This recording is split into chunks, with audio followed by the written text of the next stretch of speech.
Bom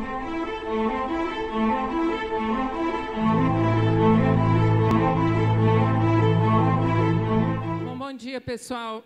Eu estava aqui preocupada em apresentar a mesa, mas eu acho que a mesa é mais do que referendada por todos nós aqui, cada um com sua trajetória, trajetórias que têm em comum uma convicção na mobilização social em torno do espaço público, vamos dizer assim, mais até do que da cidade.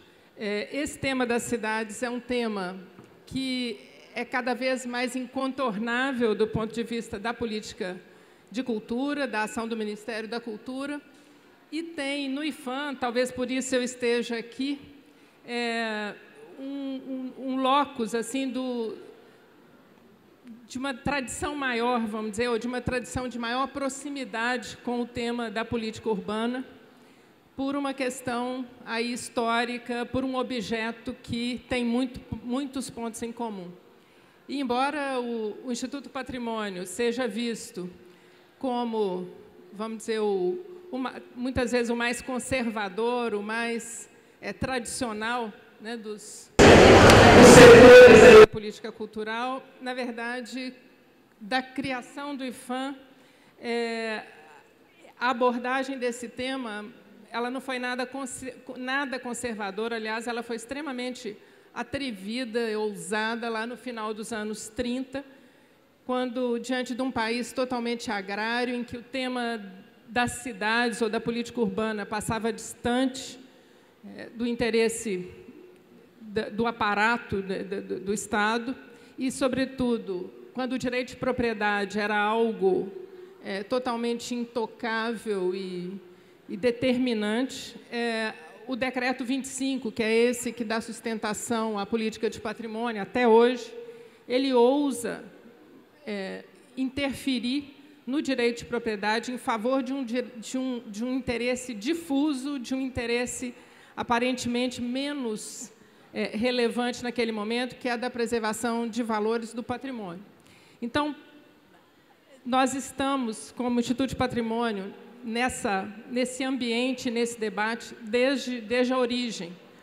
Por mais que possa parecer que a política de patrimônio se fixa apenas no excepcional ou nos monumentos, ela é absolutamente próxima do tema das cidades desde a sua origem, seja pelos atos de proteção que ela exerceu, seja a partir especialmente dos anos 80, com o crescimento exacerbado das cidades e as transformações de baixa qualidade desse ambiente urbano, elas foram nos encurralando definitivamente na busca de uma resposta para esse tema. Hoje a gente sabe claramente que estamos, sim, como um dos setores da política cultural absolutamente envolvidos com esse tema, mas não damos resposta com as nossas ferramentas para tudo que ele coloca sobre a mesa. E eu acho que hoje aqui, com essa mesa que envolve, ou com esse grupo, que começar pelo ex-ministro, ex-governador, ex-prefeito Olívio Dutra, que eu acho que é dispensável dizer aqui da sua trajetória, especialmente na busca de soluções construídas coletivamente para o espaço urbano, do orçamento participativo, a criação do Ministério das Cidades. A professora Hermínia Maricato, que fez essa luta tanto do ambiente acadêmico quanto da produção intelectual. O Guilherme Boulos, que está aí na linha de frente, lidando com os instrumentos da política urbana, ou seja, com as ferramentas que temos, mas extremamente lastreado, fortemente lastreado no movimento social. A Ana Lopes Ortega, que lidera um coletivo chamado... Faltou meu papelzinho aqui, gente. Arquitetura Expandida, com uma atuação, sobretudo, em Bogotá. E o Miguel Heinegger, do Viver das Iniciativas Cidadãs, que se juntou a esse grupo para dar mais qualidade e profundidade para esse debate. Que nós acabamos de combinar aqui, que o governador, ministro Olívio Dutra, dará início. Nós estamos estimando em torno de 10, 15 minutos para as falas, para termos aí um tempinho para o debate. Por favor, Olívio. Um bom dia para todas e todos vocês, participantes, e não só participantes, protagonistas desse momento aqui de reflexão proposto pelo Ministério da Cultura, em especial. Saúdo o companheiro ministro da Cultura aqui presente entre nós e agradeço a oportunidade, então, de tentar contribuir com experiências que tive e que acompanho e que tenho certeza não são definitivas, mas são interessantes para dialogarmos com outras experiências sobre esse tema: cultura, cidade, espaço público e ativismo. Pois a minha experiência, digamos, ela vem das lutas sociais, do movimento sindical, intersindical, associações comunitárias em Porto Alegre. Porto Alegre é uma cidade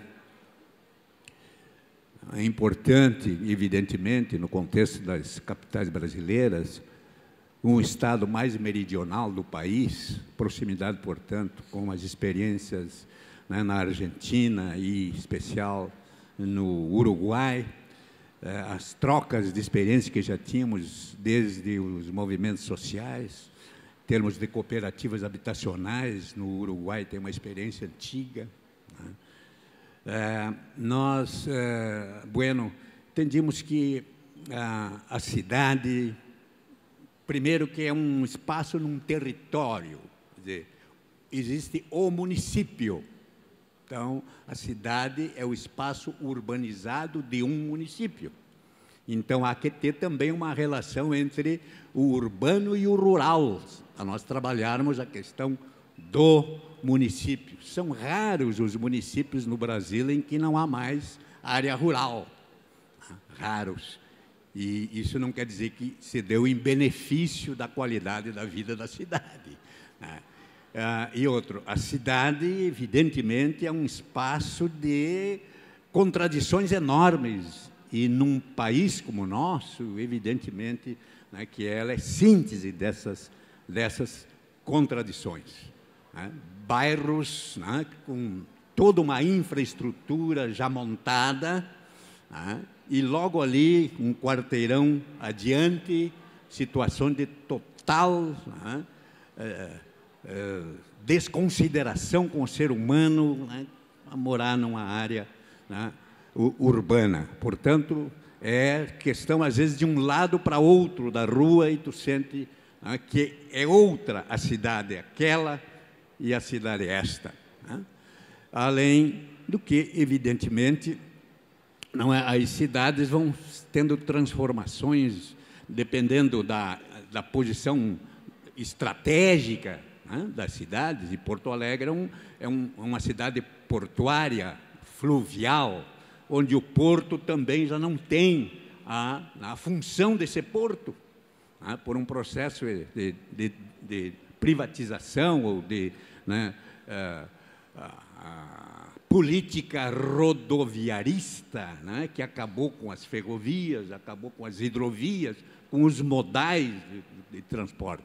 Então, isso tudo tem reflexos sobre a cidade. Mas a cidade passa a ser também uma cidade que é mais de negócios, não tem mais a indústria de transformação, e, portanto, a população, que antes era atraída por os assentamentos industriais na periferia da cidade, não tem mais essas oportunidades, porque elas se deslocam mais adiante, então, na região metropolitana. E aí tem outra questão para todos nós, qual é o diálogo de uma cidade, que é, digamos, polo, com as cidades periféricas, na região metropolitana. Quer dizer, é correto que as cidades da região metropolitana sejam mero dormitório da cidade polo? Qual é o diálogo que tem que ver, que tem que ter, como construir uma relação horizontal, né, entre as comunidades das pequenas cidades, são trabalhadores, né, homens e mulheres, em situações as mais difíceis, com uma mobilidade muito ruim, o transporte coletivo na ida e na volta para o trabalho. Então, questões sérias que procuramos, né, enfrentar quando assumimos o governo em 1989. Um conjunto de forças do campo democrático popular, né? Um campo de esquerda democrático popular.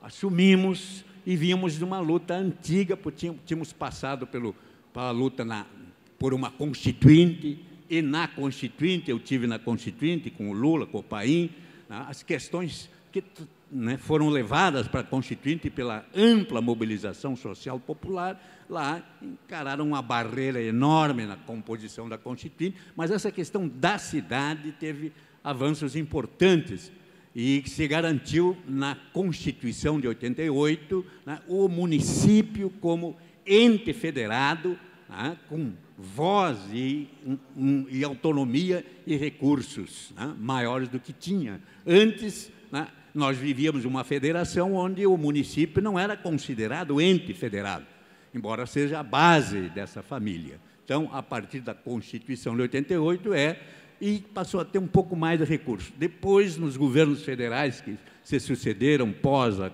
Constituição, a roda começou a girar para trás e, novamente, os municípios passaram a perder recursos e ter que assumir mais compromissos e obrigações, e a mobilidade, aliás, as populações, né, vindo do interior, né, das nossas regiões, dos estados e do país, né, se acumulando nos espaços urbanos, né, com enormes, né, problemas sérios, evidentemente, implicando na vida das pessoas, a saúde, a educação, a cultura, o desenraizamento dessas populações que saem de longe, de regiões, não é, distantes, 500, 600 quilômetros da cidade para onde vêm, né, em busca de alternativas e ali não encontram, se desgarram das suas origens, né, mas trazem ainda a vontade de ser, evidentemente, sujeito no processo. Mas como?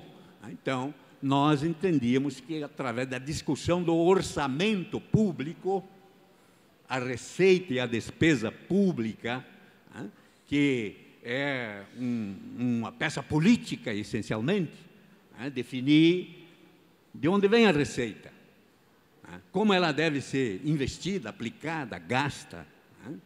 Essa peça, o orçamento, não pode ser resultado de uma discussão entre o executivo e o legislativo municipal, ou a construção da proposta não pode ser apenas um diálogo entre o governante e os setores, né, de interesse mais direto com os recursos públicos, fazer seus negócios, como são, não é, os diferentes setores da indústria, do empresariado, no comércio, da especulação imobiliária, enfim. Né? Então, essa questão para nós passou a ser uma questão chave para estimularmos o protagonismo, ampliar espaços de participação das comunidades. Já havia um movimento considerável de organização comunitária, associação de moradores em Porto Alegre, mas havia espaços onde não havia nenhum sinal ainda, nenhuma semente de organização comunitária. O povo estava mesmo chegando, estava desgarrado, não tinha nenhuma experiência de organização comunitária, nem a Igreja Católica estava lá. Depois chegaram outras igrejas e a gente sabe o que isso significa. Não é?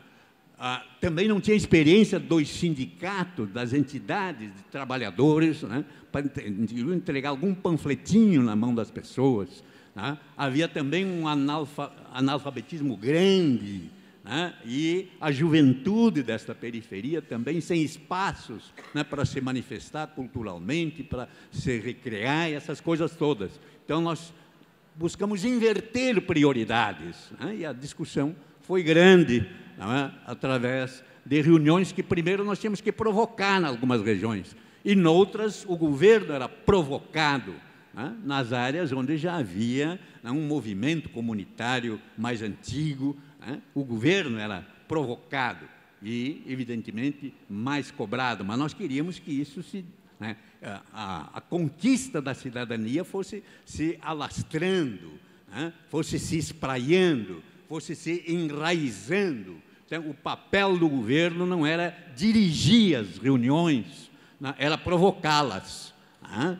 E não foi fácil, porque nós também não tínhamos ainda a experiência didático-pedagógica, né, para essa comunicação, para essa relação de ida e volta, às vezes da paciência, que é fundamental, aquela paciência impaciente do Paulo Freire, né? Aquela ideia de que tu não aprendes solito, que nunca tu é ao mesmo tempo professor e aluno. Quer dizer, essas experiências foram tendo que ser adquiridas nesse processo, né, de luta, e aí, evidente, veio muitas, né, coisas que pudemos realizar por dentro do processo do orçamento participativo, com recursos mais bem direcionados para atividades da micro, pequena empresa, das cooperativas, não é, dos trabalhadores, não é, da artesania mais variada, não é, a relação da área urbana com a área rural. São 15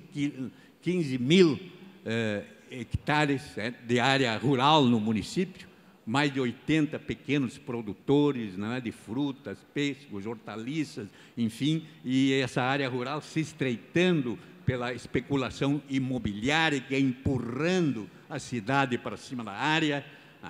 A questão do transporte coletivo, que tinha que ter uma empresa pública que tinha que ser valorizada, resgatada, aperfeiçoada, qualificada. E fizemos uma intervenção, inclusive, no setor, né, do transporte coletivo. De 16 empresas permissionárias, intervimos em 6, as principais, né, para colocar um mínimo de ordem, né, e um mínimo de visão, né, pública de um serviço que é do interesse público. Não foi fácil. Tivemos um desgaste muito grande, porque isto vinha de décadas, uma política que fazia desse serviço uma total desorganização, com o interesse privado se sobrepondo ao interesse público e as permissionárias usando as tarifas para aplicar em outros negócios de turismo, pousadas, etc., e não qualificar, esse serviço. Mas a comunidade se organizou, a comunidade pressionou e conseguimos fazer as coisas andarem numa outra lógica. A questão da receita, o IPTU, Imposto Predial Territorial Urbano, né, como é que pode, né, numa área da cidade, né, os trabalhadores que não têm lá condição de transporte adequada, nem sequer o saneamento chegou adequadamente, a iluminação, né, não existe, se existe muito mal, como é que estão pagando um IPTU, né, quase igual ao IPTU daqueles que moram nos bairros, né, com todos esses serviços em alta qualidade, né? Então, foi preciso enfrentar a especulação imobiliária, os grandes interesses, e construir uma nova planta de valores, né, para o imposto ser progressivo, naquela ideia, quem tem mais paga mais, quem tem menos paga menos, o poder público não abdica de nenhum centavo da sua receita, reduz os incentivos, os favores tributários, as isenções tributárias, e, através do orçamento participativo, direciona melhor os recursos públicos, que nunca são suficientes, são sempre escassos, mas melhor direcionados podem produzir melhores políticas. A cidadania foi sendo estimulada e se assumindo como sujeito da política. Então, o orçamento participativo foi um processo, não é, de assunção da cidadania pela população. Mas, evidentemente, que nós tínhamos uma ideia de uma radicalidade maior para esse processo. Era efetivamente discutir política tributária, por exemplo, nas associações de bairro, nas reuniões do orçamento. Discutir quem é que paga imposto, quem não paga, porque tem uma favores tributários para esse, para aquele setor, porque tem isenções tributárias, quer dizer, o poder público deixa de cobrar impostos desse ou daquele setor. Por que razão? Quem define isso? Até também discutir o lado de investimentos. Onde é que vem os recursos para investimentos? Se vem do orçamento, tem que estar ali, mas pode ser, se ter investimentos vindo através de projetos que podem ser construídos com a participação da comunidade e a fontes de investimento, seja do governo federal, seja de entidades, né, inclusive fora do país, mas isso tem que estar na discussão com a comunidade, não pode ser alguma coisa fechada, arranjada e cai de paraquedas depois, não é? Sem a população saber bem disso e compreender corretamente e ver, não é, se não tem enjambração. Então, encerro aqui, penso que o meu tempo já ultrapassou. Né? Então, fico aqui com essa colocação meio, não é, destrambelhada, mas o que importa é que a cidade há de ser um espaço em que o ser humano frua esse espaço, né? Quer dizer, viva e conviva, né? Se enriquecendo e não sendo violentado nesse espaço, ou excluído desse espaço, ou discriminado nesse espaço. Né? A cidade que nós sonhamos, evidentemente, está longe das cidades em que nós vivemos, da cidade que nós temos. Mas a cidade que nós queremos, evidentemente, há de ser uma construção coletiva e solidária de todos os que nela moram, tenham nela nascido, ou nela chegaram, ou queiram nela viver. Nós temos que ser sujeito e não objeto das políticas urbanas em todos os níveis, municipal, estadual e federal. Era o que nós queríamos, né, estabelecer no Ministério da Cidade, mas o nosso espaço foi curto lá. Mas eu acho que se semeou um pouco, não é, Hermínio? Muito obrigado.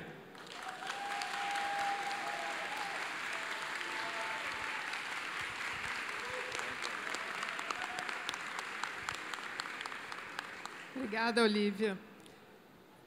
Olívia, por favor, acho que podíamos passar para a Ana Lopes, lá no outro extremo. Hola, buenos días.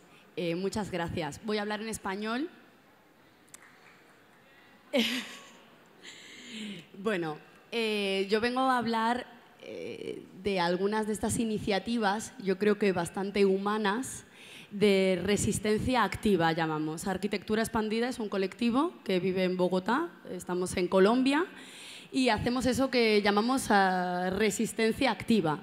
Activa o creativa o proactiva. No sé si me van a poner una presentación, pero si no, yo voy hablando. Despacio. Estupendo. Resistencia activa porque creemos que con ello abordamos dos conceptos fundamentales del derecho a la ciudad.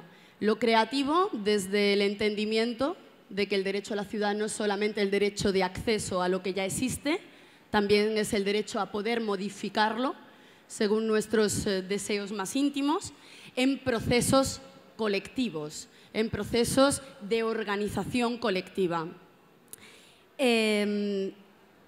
Para ello, la autoconstrucción para nosotros es muy importante, no solamente por el contenido político que tiene la autoconstrucción, sino porque nos permite tener un objetivo común, que es la construcción de un espacio público, de un espacio comunitario, y eso nos permite explorar formas de organización colectivas que no sean necesariamente las que están pautadas por estructuras verticales. Aquí quiero plantear un tema en Colombia muy importante, vinculado a la crisis de la participación. ¿Qué significa la participación? Si la participación es meternos en estructuras rígidas, en estructuras estatales, en las que se nos dice cómo es que nos tenemos que organizar para abordar la ciudad. El sistema organizativo, quizás entender que la arquitectura, en mi caso, que es mi disciplina, pero también la política, no es tanto la generación de productos como la generación de formas de organización. Y ahí hay que ser muy cuidadoso, porque la participación se convierte en muchos casos en una herramienta para legitimar lo que ya está decidido, en una herramienta en la que hay una estructura muy, muy rígida y es donde nos tenemos que meter todos. Yo creo que un proceso de autogestión que sea humano, que vaya desde la persona, implica que debe de haber un acompañamiento a ese proceso organizativo. No tener que meter los procesos organizativos en unas estructuras profundamente rígidas. Hablando de esta situación de que de pronto la arquitectura y la política no es la producción de objetos, o no es tanto la producción de objetos, sino de formas de organización, me remite al otro concepto de la resistencia activa, que es la resistencia. Y la resistencia tiene que ver a las formas en las que se está haciendo ciudad. ¿Quién decide cómo se hace ciudad? ¿Cuáles son las estrategias público-privadas, a veces solo privadas, que nos permiten ver que se está especulando con el suelo, que se está presionando a comunidades, que se están expulsando a comunidades de sus territorios? Nosotros en el trabajo que hacemos autoconstrucción, pero siempre como respuesta a una presión muy fuerte vinculada a las plusvalías, vinculada a la especulación del suelo y además no solamente en el centro de las ciudades, que quizás es la estructura tradicional de la gentrificación, etcétera, sino también en la periferia de las ciudades. En las periferias se están produciendo unos procesos muy fuertes de presión vinculada a la expulsión del territorio, particularmente en Bogotá. No conozco el caso en Río ni en Brasil. Particularmente en Bogotá se están expulsando comunidades situadas en contextos donde la estructura ecológica de la ciudad es muy seductora.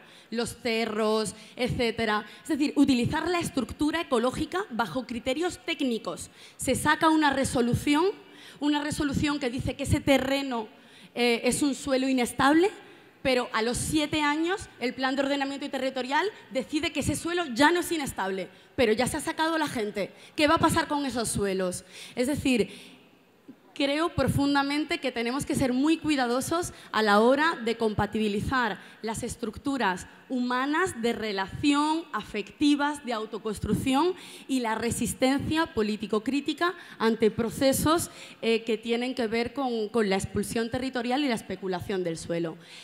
Pienso que el gran problema es hacer el clic entre estas dos escalas. Tenemos que trabajar en la base, en el sentido afectivo de las relaciones de autogestión, pero también en el sentido político y en las estructuras de escalas más amplias.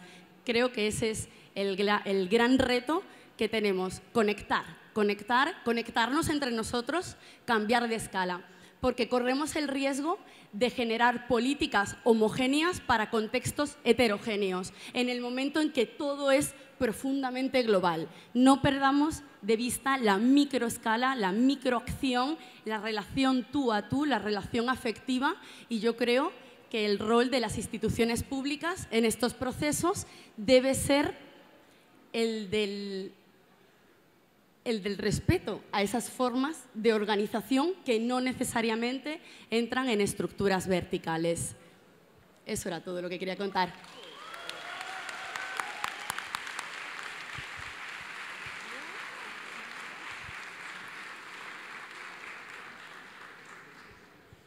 Bom, pessoal, o que a gente está vendo aqui, o que foi exposto, por exemplo, agora, essa luta na periferia, fora do aparelho de Estado, na organização social de base, foi o que aconteceu no Brasil na década de 70 e 80. Nós tivemos, na luta contra a ditadura, a organização de movimentos que acabaram crescendo tanto, que se juntaram ao movimento operário, e nós tivemos um ascenso político, criamos centrais sindicais, centrais de movimentos populares, criamos novos partidos políticos e alguns partidos saíram da clandestinidade para fazer experiências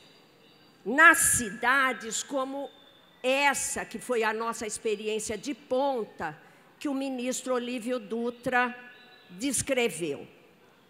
E tinha que ser ele mesmo, essa pessoa incrível. Vocês imaginem ter um cara como esse como prefeito, não é? E ele é isso mesmo, ele não muda não no cargo. Eu trabalhei com ele, não é? Mas eu vou ficar em pé aqui, que eu estou me entusiasmando. Ontem à noite, eu vim dar uma olhada aqui no Circo Voador.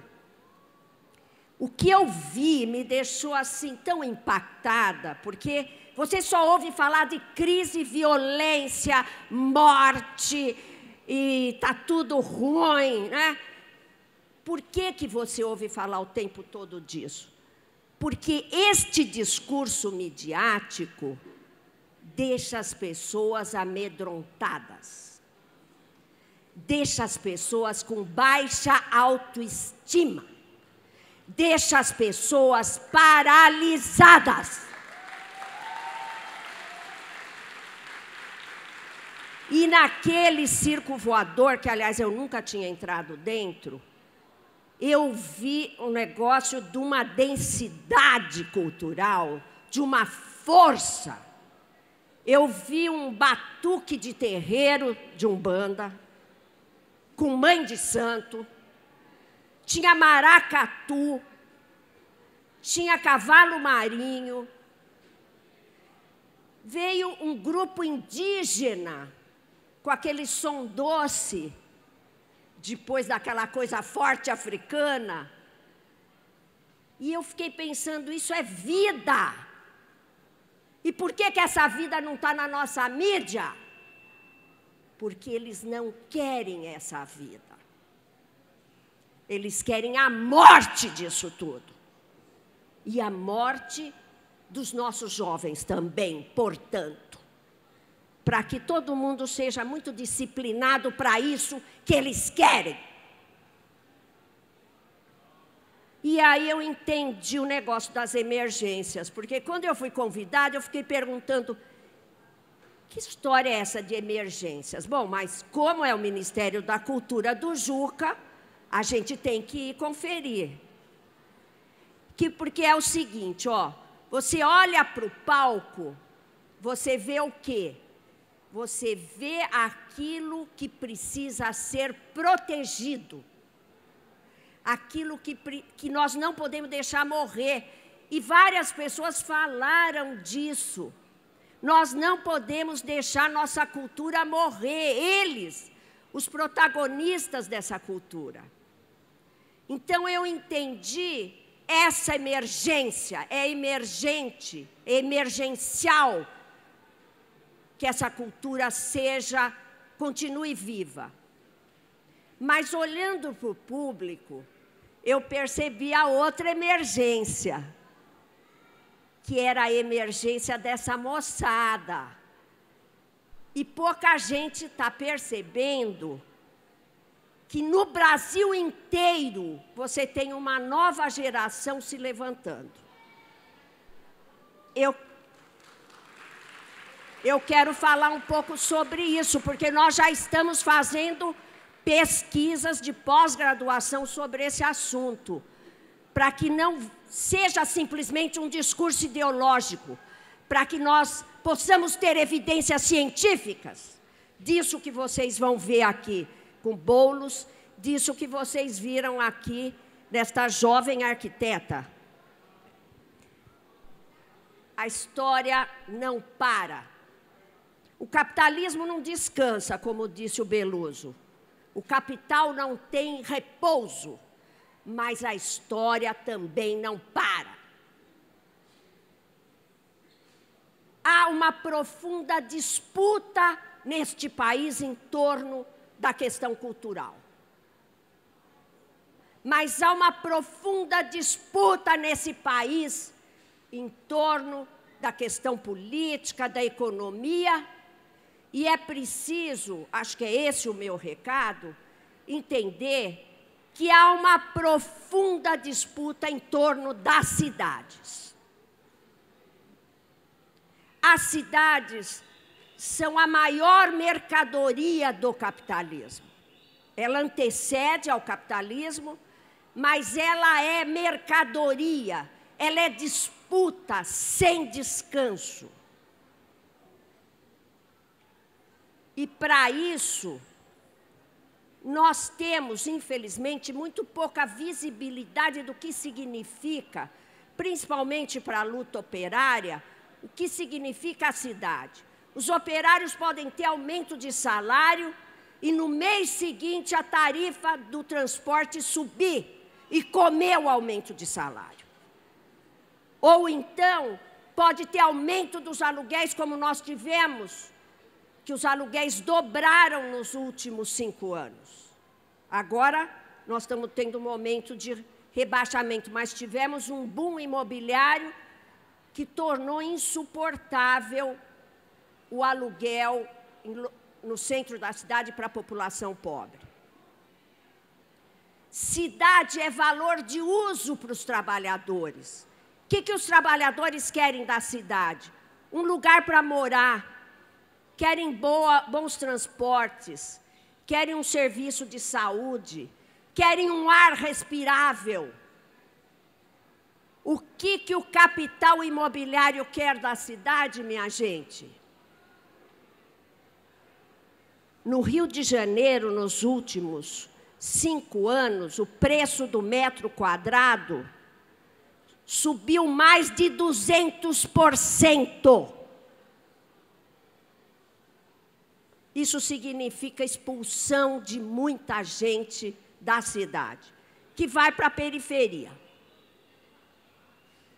E quando não vai, porque o preço do aluguel não permite, vai transferido pelos programas públicos, infelizmente.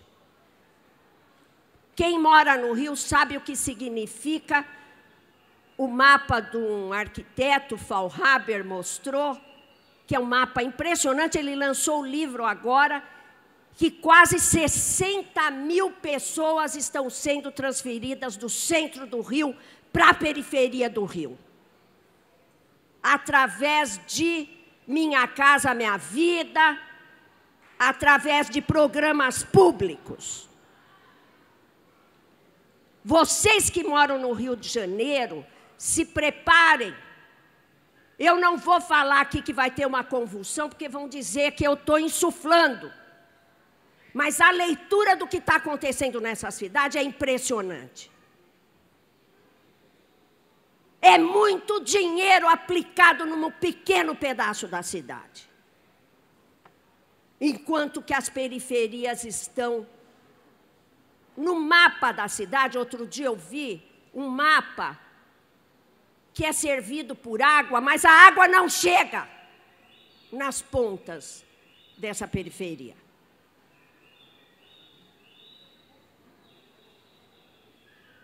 O que eu queria, então, dizer para vocês, por que tem a expulsão de pobres do centro da cidade, das favelas? Porque existe uma disputa pela renda imobiliária.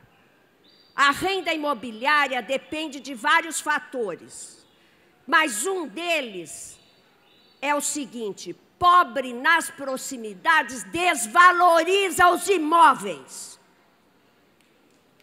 Vocês sabiam? Pobre tem que ser afastado. A segregação está se aprofundando. E essa segregação é racista. E conhece também a relação de gêneros. Em São Paulo, 32% das famílias são dirigidas por mulheres, que têm que ficar no transporte mais de 2 horas do seu dia. Portanto, uma parte da semana, do mês e da vida nos transportes. É por isso que nós tivemos 2013. Mas, para terminar, que eu acho que o meu tempo já está acabando, eu quero falar para vocês da emergência, que é tudo de bom que está acontecendo no Brasil hoje, está sendo muito pouco visto e entendido. Essa emergência tem muito a ver com geração, não sei porquê, eu não conheço direito o assunto, não é? Essa emergência tem muito a ver com a cultura, e os pontos de cultura parece que tiveram um impacto importante nisso. Essa emergência tem muito a ver com a vida urbana. Essa emergência tem muito a ver com o fato de que a participação que nós construímos nos governos da década de 80 e 90 foi engolida pelo aparelho do Estado. Lembrando aqui o que foi falado, uma participação que foi anulada, cooptada, e está emergindo movimentos que não querem participar de conselhos formais, por exemplo. Isso aí, moçada, está aparecendo no Brasil inteiro uma febre de movimentos, e que eu queria lembrar aqui para vocês, um movimento forte em Florianópolis, onde uma das fontes de início do MPL, um movimento que ocupou a Câmara Municipal contra a aprovação do plano diretor. Eu queria lembrar de Belo Horizonte, um movimento que ocupa a praia da Estação e que tem resistido. Opa, tem mineiro aí. Movimento que tem resistido em ocupações que estão atrapalhando o caminho dos capitais imobiliários. Eu queria falar parece que é dos movimentos o que mais resistiu, que conseguiu ser mais criativo ainda que os outros, que é o movimento Ocupa Estelita,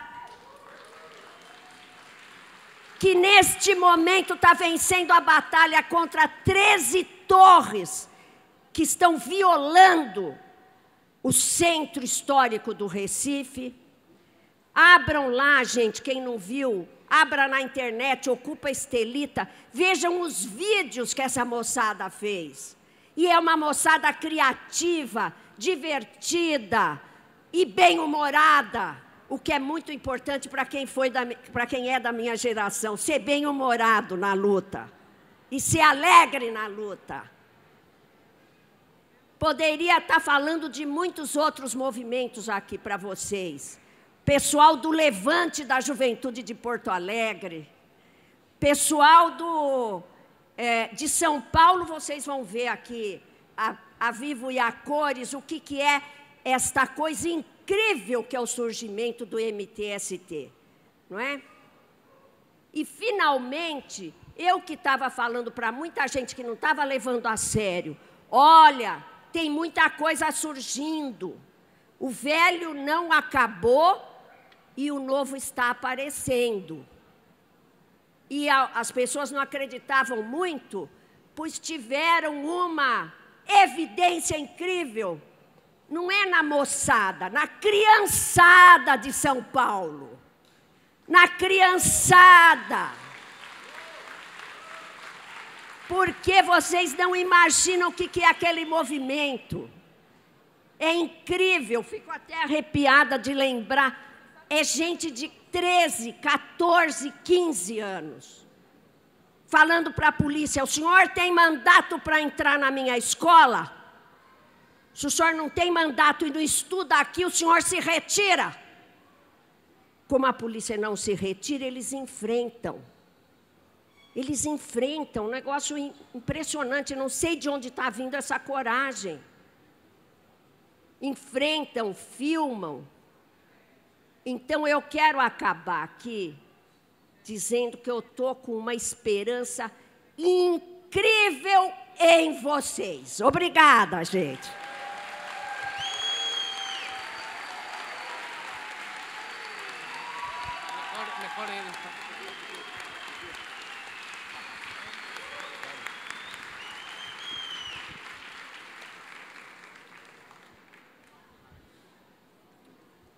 Bom dia a todos e todas. Queria aqui, primeiro, dizer que é uma honra estar nessa mesa, é uma honra estar no evento. Parabenizar o ministro Juca, o Ministério, todas as entidades que construíram esse espaço, porque passa por aqui, certamente, uma energia viva, uma energia popular, e não há dúvidas de que, se nos últimos 13 anos a preocupação do governo desse país fosse fazer mais emergências, mais pacto com a juventude e com o povo e menos pacto com o PMDB, a gente não estaria no atoleiro que a gente está hoje no Brasil. Eu acho que falar sobre cidade, e vou me animar como a Hermínia aqui, vou falar de pé também. Falar sobre cidade, hoje, no Brasil e na América Latina, como o exemplo de Bogotá que a Ana trouxe, implica falar de segregação. As nossas cidades, todas elas, têm essa marca, que é a marca de uma intensa, de uma forte, de uma terrível segregação antipopular. Se nós formos buscar, na verdade, isso não é de hoje. Isso está no DNA da cidade do capital. Desde lá, nos anos 30, nos anos 40, quando se começa a demolir cortiços nas regiões centrais, quando se acaba com as vilas operárias, quando se começa a aumentar brutalmente o aluguel dos centros das cidades e formar os primeiros loteamentos de periferia. Desde aí, já se formou uma equação perversa, onde expansão urbana está associada intimamente à expulsão urbana e social. E, uma vez que essa equação se estabeleceu na cidade, ela se reproduziu, ela se amplificou. E as periferias, quando formadas, não pararam mais de crescer. Se nós vermos o que aconteceu nos últimos 10 anos no país, apesar dos avanços sociais, e esses avanços precisam ser reconhecidos, conquistas, avanços do ponto de vista da renda dos trabalhadores, de programas sociais, mas apesar disso, em relação à cidade, nós tivemos um agravamento da segregação urbana. Um agravamento porque uma parte desse dinheiro público que foi utilizado como investimento, como crédito, que foi passado para o bolso das grandes construtoras brasileiras, esse dinheiro foi utilizado para movimentar uma máquina que foi transformando a terra urbana em ouro, que foi estimulando esse processo que a Hermínia falou, de uma especulação imobiliária brutal, onde você vê Rio de Janeiro, olha o gráfico, os dados, uma valorização imobiliária de 260%. Em São Paulo, 220%. Em Brasília, mais do que isso. Nas grandes capitais brasileiras, nós tivemos uma valorização imobiliária incrível. Há quem ache que isso é bom. Há quem ache que isso é sinal de desenvolvimento, sinal de crescimento do país, sinal civilizatório. Esses são os que engordaram com o processo. E os que vendem a ideologia para que a gente acredite nisso. Porque este processo de valorização também gerou um novo ciclo de periferias. E fez dessas cidades verdadeiras máquinas de criar novos sem-teto. Se nós olharmos, a valorização imobiliária gerou aumento dos aluguéis, intensificou os processos de remoções e despejos, ao ponto de ter um dado que, se a gente não entender essa lógica, seria incompreensível. Nós temos hoje no Brasil o maior programa habitacional da história recente. Minha Casa Minha Vida construiu 2 milhões de casas em 5 anos. No entanto, o déficit habitacional, o número de famílias sem moradia no país, hoje é maior do que era há 5 anos atrás. Mesmo com 2 milhões de casas construídas. Em 2008, um ano antes do lançamento do Minha Casa Minha Vida, nós tínhamos 5.300.000 famílias sem teto. E não é data MTST, é IBGE. Em 2012, no último dado disponível, nós temos 5.800.000 famílias sem moradia no Brasil. Depois da construção de, pelo menos até 2012, mais de 1 milhão de casas. Isso se explica porque o ritmo de fazer essas casas, de fazer uma política habitacional que só produz casas, e produz com a pior qualidade possível, e produz reproduzindo a lógica de atirar as pessoas nos fundões. Esse ritmo, mesmo assim, é menor do que o ritmo desta cidade em que ela cria novos sem-teto por meio da valorização da terra, da capitalização das periferias, do aumento dos aluguéis, dos despejos e das remoções. E esse problema não é um problema apenas da moradia, porque quando você atira uma família trabalhadora que já morava na periferia para mais longe, isso significa uma piora do conjunto das suas condições de vida. Se a creche, se o posto de saúde onde ela morava já era ruim, na cidade vizinha da região metropolitana é ainda pior. Isso significa 1 hora a mais, às vezes, para ir e para voltar do serviço, aumentando as distâncias e agravando o problema da mobilidade. Isso significa uma piora completa na qualidade de vida do trabalhador. E é por isso também que muitas das revoltas, das resistências a esse processo têm surgido nas cidades. É por isso que junho de 2013 explodiu com uma mobilização urbana.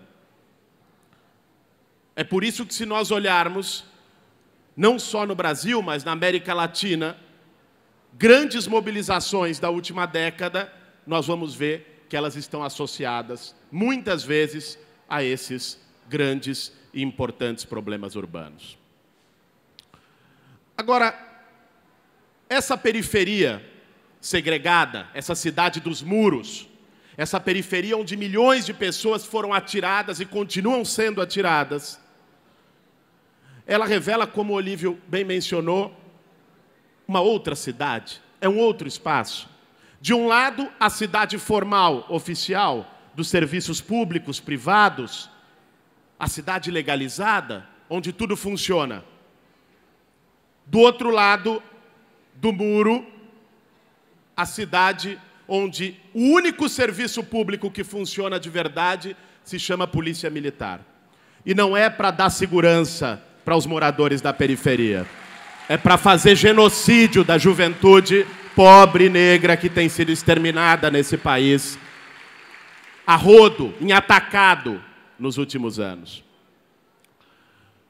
Agora, é importante também que a gente veja isso sob uma outra perspectiva.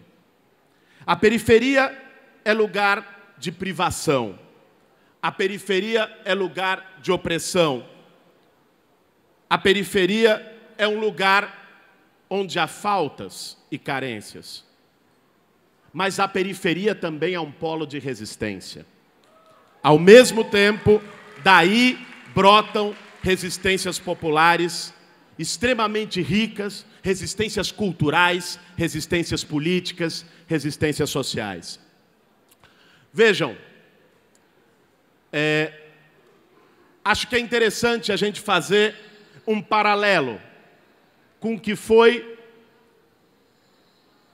a formação da indústria pelo capitalismo no século XIX. Há 200 anos atrás, pouco menos do que isso. Naquele período, um velho barbudo que deixou um legado para os trabalhadores e para as trabalhadoras do mundo todo, ele dizia o seguinte, que a indústria, ela era, tal como a periferia hoje, um lugar onde os trabalhadores eram oprimidos com jornadas de trabalho terríveis, onde havia uma superexploração do trabalho, onde haviam condições desumanas nas relações de trabalho, onde havia um autoritarismo brutal dos patrões, dos chefes. Mas ali também, naquelas condições, os trabalhadores vivenciando essas condições juntos, formaram as suas identidades coletivas. Formaram as suas formas, os seus canais de organização e de expressão. Construíram as suas formas de luta, passaram a fazer greves e formaram um movimento operário que foi um símbolo da resistência daquela época. Nós podemos dizer que, da mesma forma que o capitalismo atirou os trabalhadores e os mais pobres, lá no século XIX, dentro de uma indústria, ele atira os trabalhadores e os mais pobres no século XXI, nessas periferias. E que, da mesma forma que as condições perversas da indústria abriram as condições para um renascer da resistência, para novas formas de organização e de luta, as condições perversas da periferia também permitem essas condições. Esse novo nascimento criam identidades coletivas, criam formas de resistência, criam movimentos territoriais que se espalham pelo mundo. Nós temos exemplos recentes muito fortes entre os nossos vizinhos. Nós temos o que foi o movimento piqueteiro na Argentina, a resistência das periferias argentinas há pouco mais de 10 anos atrás, que derrubou presidentes da República. E, aliás, nós temos a honra de contar aqui com companheiros da Frente Darío Santillán, também o companheiro Mauro da Pátria Grande, o Nicolás da Frente Darío Santillán da Argentina, os dois estão aqui no nosso encontro. O que foi o processo vivenciado na Bolívia, com a guerra da água, com a guerra do gás, com as mobilizações das comunidades bolivianas a partir do território periférico. Dali brotou uma resistência que derrubou o presidente Gringo, era o apelido dele, El Gringo, mal falava castelhano, e produziu a resistência que depois desagou na ascensão de Evo Morales ao governo. Nós temos aqui companheiros da Bolívia, temos o companheiro ali, temos a companheira Scarlett do CEDIB, que também está aqui nesse encontro, e é fundamental isso. E essas resistências também se produzem aqui, no nosso país. As ocupações de terras urbanas simplesmente explodiram nos últimos anos, como reação popular legítima a esse processo de expulsão. As ocupações são uma reapropriação desse território. Apenas na cidade de São Paulo, esse é um dado da Secretaria de Segurança Pública, apenas na cidade de São Paulo, entre 2011 e 2012, nós tivemos 260 ocupações de terra. Parece alto, mas entre 2013 e 2014 nós tivemos 680. Quase que triplicou. E esse número não é só paulistano, está ocorrendo pelo país afora. Uma onda de novas ocupações, porque o povo não consegue mais ser engolido, enforcado pelo aluguel. Não aceita mais passivamente ser jogado para o fundão do fundão com 3 horas para ir para o serviço e mais 3 horas para voltar. Né? E essa reapropriação do espaço é parte do nosso processo de resistência, como é parte a luta pela mobilidade, como é parte a luta pelos serviços públicos que faltam na periferia, como a gloriosa luta citada pela Hermínia, vitoriosa, que fez o senhor Geraldo Alckmin, com a sua empáfia, ajoelhar para os estudantes secundaristas e ter que ceder. Uma luta vitoriosa das ocupações de escola em São Paulo, e que serve de exemplo de que, mesmo aqueles que parecem invencíveis, com a força organizada da luta, podem se render. E eu termino colocando que eu acho que nós temos uma perspectiva, a partir das lutas da juventude no nosso país, a partir das lutas populares nas periferias, a partir das lutas dos conjuntos dos movimentos sociais, uma perspectiva de mudar este país desde baixo. Uma perspectiva que não sai na televisão, fora das polarizações dos jornais. Essa perspectiva que é renegada, que não aparece, mas que há aí um movimento real. Um movimento que está emergindo, um movimento de luta, de insurgência, de rebeldia popular, um movimento subversivo e que não tem que ter medo de dizer seu nome, porque já chega da época dos pactos. Os pactos nos trouxeram até aqui. Nos trouxeram até essa encruzilhada e essa situação que nós temos hoje.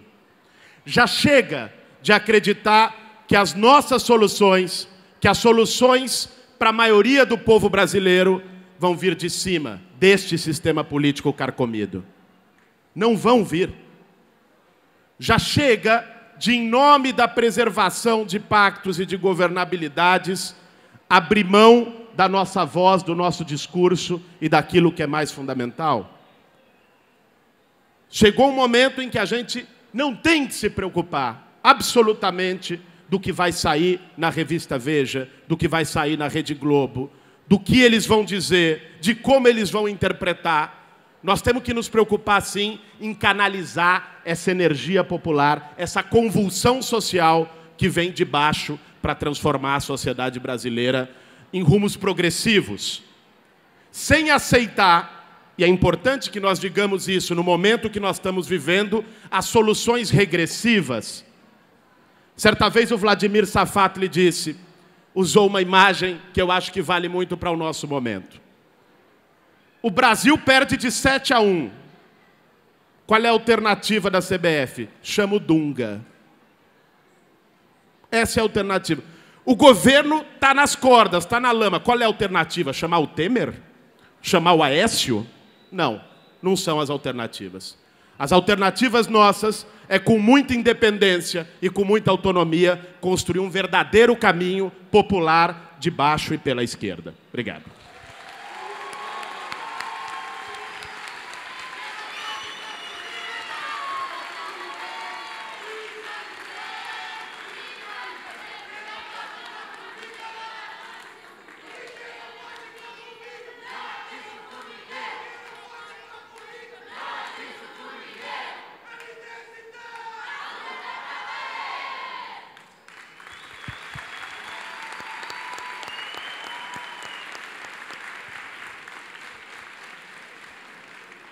Miguel, você vai usar a tela?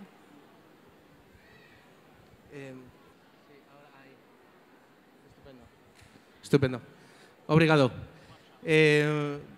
Eu voy a falar en español, en castellano.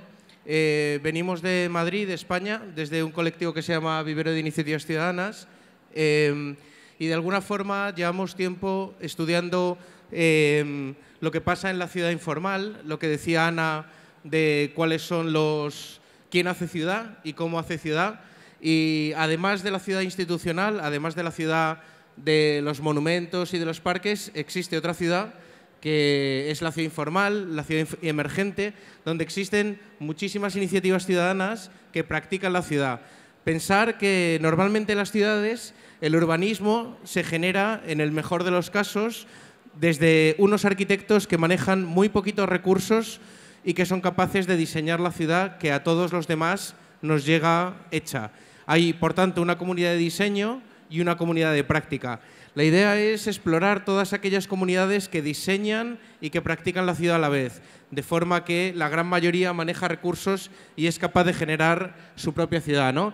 Os voy a enseñar algunas iniciativas que llevamos estudiando durante bastante tiempo, como Desayunos Ciudadanos, que es una iniciativa de gente que se reúne los domingos en espacios en la ciudad para, desvelar áreas de oportunidad en la ciudad, espacios que tienen ciertas problemáticas y que además se generan desde una comunidad que desayuna junta, que lleva su propia comida, sus propias mesas y sillas y, se genera una comunidad lúdica y festiva alrededor de espacios en la ciudad que genera una agenda alternativa de espacios que deben ser tratados desde las administraciones públicas.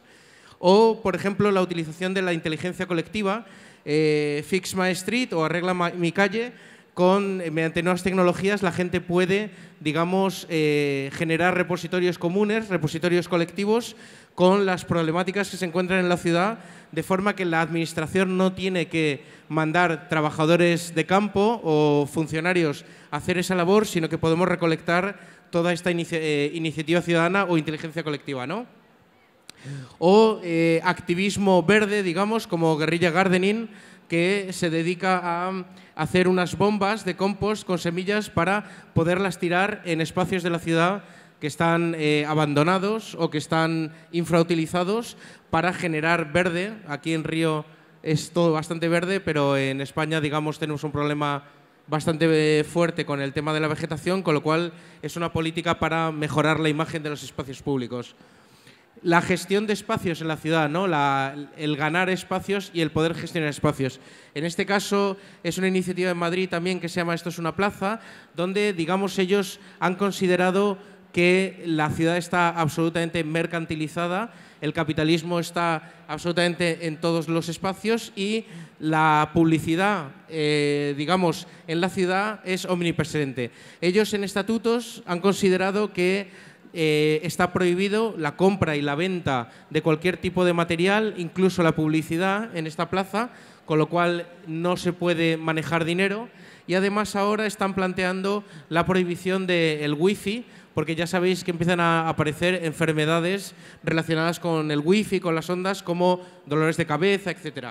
O todo el tema de huertos compartidos, ¿no? Que empieza a ser una nueva política en la ciudad de recuperación de la agricultura urbana, de los grupos de consumo, de los intercambios de semillas, de los talleres de compostaje, con una gran red de huertos en las ciudades que puedan compartir su información y hacer un servicio público a la ciudadanía. Pero no solo debemos pensar en la ciudad como los espacios públicos de la ciudad, la calle, la plaza, el parque, sino que desde nuestros propios espacios privados, desde nuestras propias viviendas, podemos abrir espacios propios a la ciudad. En este caso es una iniciativa que está en Sevilla, que se llama Red de Tejas, que lo que hacen es generar una red de terrazas privadas que se abren a la ciudad. Es decir, se genera un programa cultural que permite a la gente que pueda ir a diversas casas y poder participar en conciertos, en teatro al aire libre, etc. O la iniciativa de Calles Tranquilas, que pretende hacer una recuperación para que los niños puedan seguir yendo al colegio, para que los niños anden por la ciudad, para eliminar tráfico, con una iniciativa bastante interesante porque a todos los comerciantes y a todas las personas que están relacionadas con el barrio se les puede dar un sello de calidad para que esas personas apoyen a esos niños. Si se pierden, si necesitan llamar a sus padres, pueden utilizar esos espacios en la ciudad a cambio de participar en el programa. Es un sello de calidad social, Otra iniciativa interesante es en Bici por Madrid. Ellos han cuestionado la política pública que es los carriles bici, que suponen una gran inversión económica para hacer carriles bici, e hicieron un programa en el que invitaban a todos los participantes durante los fines de semana a ir en bici desde su casa hasta su trabajo. Este proceso lo hicieron durante un año y al final la gente consiguió mapear una ciudad en base a sus calles y en base a unos parámetros que definieron colectivamente, como el ancho de acera, la cantidad de tráfico, la iluminación o la pendiente, para generar este mapa donde se nos invita a ir en bicicleta por las mejores calles que existen en la ciudad sin tener que invertir en grandes infraestructuras y sin tener que gastar grandes sumas de dinero. O todo el movimiento de compartir coche, compartir trayecto, compartir vehículo para descargar, en este caso, los problemas de contaminación, de movilidad, etc. También en los libros, fijaros que la economía colaborativa lo que intenta es poner en juego los recursos, es decir, pasar del régimen de propiedad al régimen de utilización de servicios y, en este caso, ¿cuántos de nosotros tenemos libros en casa que los hemos leído, que están acumulados y que podemos ponerlos en práctica y podemos liberar esos recursos para compartirlos mediante intercambio de servicios, mediante bibliotecas colaborativas, públicas, etcétera? Los espacios de coworking también, donde del alquiler tradicional, digamos, se pasa a que el lucro pasa a un segundo plano y se establecen sinergias entre los propios trabajadores, entre los propios emprendedores para generar red dentro de los propios espacios.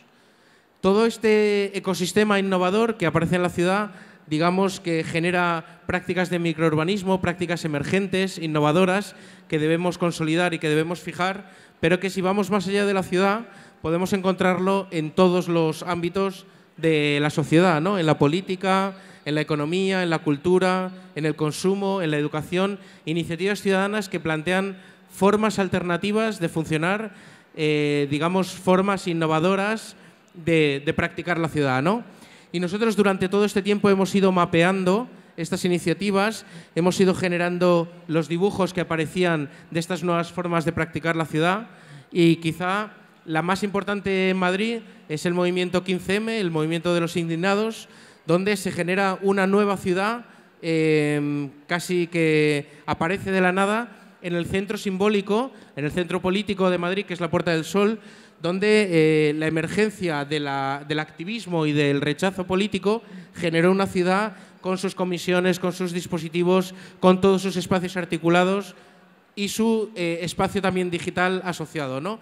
A partir de ahí elaboramos un estudio de todas las iniciativas ciudadanas en base a su organización, a su participación, a su financiación, a su grado de representación, para poder compararlas y para poder establecer, digamos, buenas prácticas. Encontrar iniciativas que funcionaran bien a nivel organizativo o a nivel de sostenibilidad para poder compartirlas entre ellas y generar unas buenas prácticas, digamos, que sirvieran como modelo para ello. De alguna forma, la idea es que nosotros como arquitectos debemos acercarnos a este futuro social, es decir, debemos incorporar las prácticas ciudadanas y las iniciativas ciudadanas a nuestra formación más tecnocrática para acercarnos a ese futuro deseado, ¿no? Que inevitablemente pasa por el futuro social. Y de alguna forma hablábamos de participación, también Ana comentaba el tema de la participación. Nosotros pensamos que debemos participar, pero debemos empoderarnos. Es decir, tenemos que tener herramientas, tenemos que tener conocimientos y habilidades para poder participar de una forma clara y que nuestros criterios y argumentos sirvan. Si yo participo en algo de lo que no sé, es muy difícil que mi opinión pueda servir para algo. Pero si yo estoy muy empoderado y no participo, me autoexcluyo. Genero una comunidad confrontada con el resto de la sociedad, con lo cual tengo que unificar tanto la participación como las herramientas de empoderamiento. Al final, el vivero de iniciativas ciudadanas, y en este caso ha estado investigando sobre todos los agentes y todas las comunidades en base a un tripartito que es el Procomún, donde se ha estudiado cuáles son los recursos que tiene la sociedad, no solo el dinero es el único recurso, muchas veces cuando no hay dinero parece que se agota el discurso, todos tenemos tiempo, todos tenemos afectos, conocimientos, habilidades que podemos poner en juego. Los agentes que participan, los beneficiarios, los que toman las decisiones, los que son afectados por esas decisiones y, por último, los esquemas de gobernanza, cómo usamos, cómo abusamos, cómo participamos, cómo nos corresponsabilizamos dentro de todos estos procesos. Al final hay una relación entre el espacio público, entre la ciudad y entre la forma de gestión de la sociedad y de todos nosotros, ¿no? Y eso es importante De hecho, en la página del vivero podéis encontrar mucha información sobre todas estas prácticas y nosotros lo hemos dividido en un observatorio. Primero debemos mirar a la ciudad, debemos entender qué es lo que pasa, quiénes son los agentes que practican esa ciudad. Por otro lado, poder aplicarlo y comunicarlo. El observatorio que hemos generado está dividido metodológicamente en 4 canales. Por un lado, el Starring, que son los agentes que promueven la innovación social y la innovación ciudadana. Por otro lado, el glosario abierto, que es un nuevo marco cognitivo que agrupa todos los términos que se van generando en estas nuevas iniciativas ciudadanas y en estas nuevas prácticas ciudadanas. Por otro lado, los lugares, que son aquellos espacios como este que generan comunidades, que refuerzan comunidades, que permiten encontrarnos a todos y compartir. Y por último, las iniciativas ciudadanas, es decir, aquellos proyectos y prácticas que existen en nuestras ciudades. Al final, queremos generar un banco de conocimiento sobre la ciudad alternativo. Queremos aplicar ese conocimiento a los productos, a los procesos de participación, como decía Ana también, la generación de un entorno social, de reforzar las comunidades, de consolidarlas y, por último, comunicar todo ese valor, toda la cadena de valor, poder comunicarla de una forma afectiva. Y una cosa que es muy interesante de las iniciativas ciudadanas es que frente al modelo de planificación urbana o planificación territorial, donde, como os decía, muy poquitos técnicos con muchísimos recursos diseñan la ciudad para los demás y a los demás nos cae la ciudad hecha, las iniciativas ciudadanas practican la cultura del prototipado.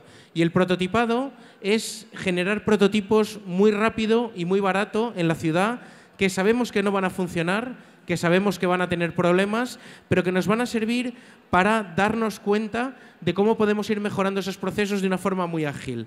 En vez de conseguir mucho dinero y durante 4 años hacer un gran programa de planificación urbana que luego no sabemos si se va a hacer o no sabemos si va a funcionar, vamos a hacer prototipos, vamos a gestionar la prueba y error, vamos a hacer procesos iterativos de mejora para que de una manera muy ágil podamos testar nosotros mismos las políticas y los procesos que vamos generando. Frente a los procesos, como os digo, lineales, procesos más circulares de revisión, de evaluación y de confrontación colectiva. Y siempre en 2 ámbitos, en el ámbito espacial, urbano, los dispositivos, la autoconstrucción, pero también la sociedad, los grupos motores, las asambleas, la gestión de las comunidades y de sus efectos. Y finalmente un ejemplo de cómo podemos poner en práctica esto dentro de la ciudad, cómo dentro de un concurso de arquitectura en este caso, como decían, había unas bases con las políticas públicas, con la ciudad formal, con la ciudad institucional.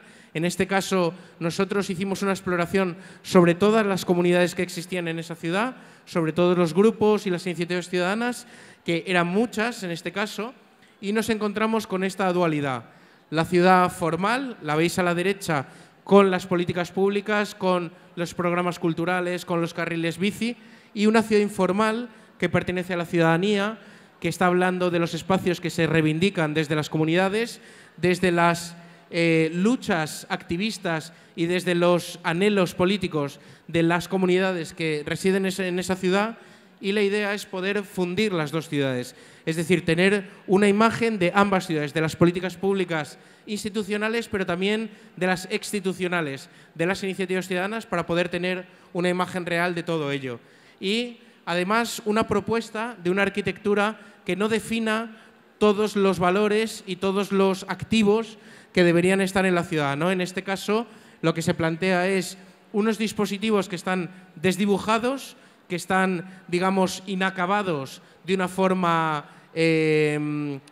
intencional, para que sean las propias comunidades las que acaben de rematar esa arquitectura. Estos dispositivos generan una apertura para que las propias comunidades los colonicen, se los apropien y los utilicen como herramientas, y que sean ellos mismos, que son los que mejor saben los espacios que necesitan, los dispositivos que requieren para su actividad diaria, los que acaben de definir esa arquitectura, que es una arquitectura que desde los técnicos podemos generar ciertos valores como la escala o como la inserción urbana, pero que al final sois vosotros, son las propias comunidades y las propias iniciativas ciudadanas las que tienen que practicar y las que tienen que generar la ciudad. Obrigado.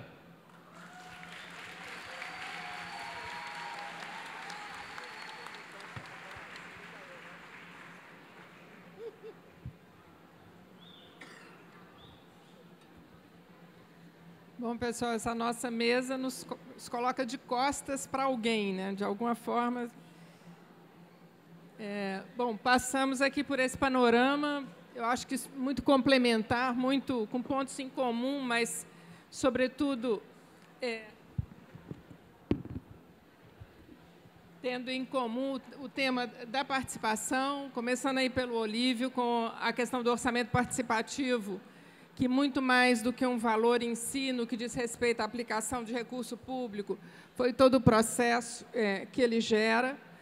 As duas iniciativas, tanto do Miguel quanto da Ana, das pequenas intervenções e das formas de criar protagonismos em torno de vivências muito concretas, que tem aí também uma similitude numa outra escala. A Hermínia trouxe uma compreensão, tanto da mesma forma que o Guilherme, de uma compreensão muito mais estrutural, muito mais ampla, vamos dizer assim, ou de uma perspectiva de mais amplitude sobre o processo que estamos vivendo agora, inclusive, sobretudo, sobre a desconfiança no que diz respeito às formas